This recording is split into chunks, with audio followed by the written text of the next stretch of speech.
Nayo family imwe kuma county ya Isiolo niyuritie andu a wendi mwega gukorwo makimakuatha na kumateithiriria kurigitwo kwa mwana wa uria wa miaka itatu na uria thina wa njira ya irio kuringana na nyina wa mwana we Margaret Wangeci augite ati mwana wake ni akoretwo akigerera ihinda iritu mieri 6 tu thutha wake gukorwo agiciarwo na kuria thutha wake kana kumutwara thibitari akorirwo akirwo amurihire kana kuhurwo mbica no indi aikorwo akiremwo na thutha ucio niho mwana uyu akorirwo agithara kurumirira mathina maya riu family ino ni ikaite kana ni ikitie kurite na kuri andu a wendi mwe gukorwo makimakuatha na kumateithiriria niguo makorwo makiamukira urigiti wa mwana wao.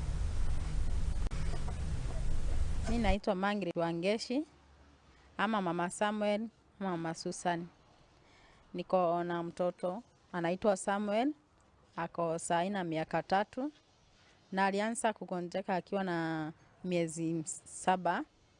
Ndiye alianza kugonjeka, tukadimitiwa general mara 3, ndio tukarudi tukaenda Meru, tukaona daktari anaitwa Mashira, ndio kamhudumia akamweka tube kwa sababu alikuwa anakula anatapika akikula na mdomo yake. Ndio sasa kwa sababu ilikuwa wakati ya corona tukaambiwa tukuje naye nyumbani kwa sababu anakaa kugonjeka, wengine wakikuja sababu tunashare vitanda. Wenye tulikuja naye nyumbani tukakosa pesa ya kuendelea kliniki Meru, Katino akatutuma Kenyatta.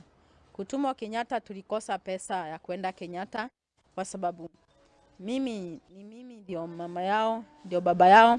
Baba yao alitutupa mtoto tu akiwa mdogo. Hata ajaya alimuona tu mara moja venye tu nilijifungua. Niko na 35 na niko na watoto wawili. Niko na huyu ako form 1 sai na huyu Samuel. Niko na watoto wawili. Ni Susan ama mama Fiona. Mimi ni jirani ya mama Sami. Tunaishi na yeye hapa akiwa jirani yangu. Anapitia changamoto mingi sana kwa na huyu mtoto wake. Na chakula kupewa mtoto ni shida. Kuna dawa anaandiki yangu wakati mwingine anakosa. Na sisi tukiwa majirani unajua si ati tuna afford kila kitu, ni kusaidia kidogo kidogo tu. Ninaomba viongozi wetu mlikuja kwetu huku mashinani tukawachagua na tukawapenda na tukawachagua.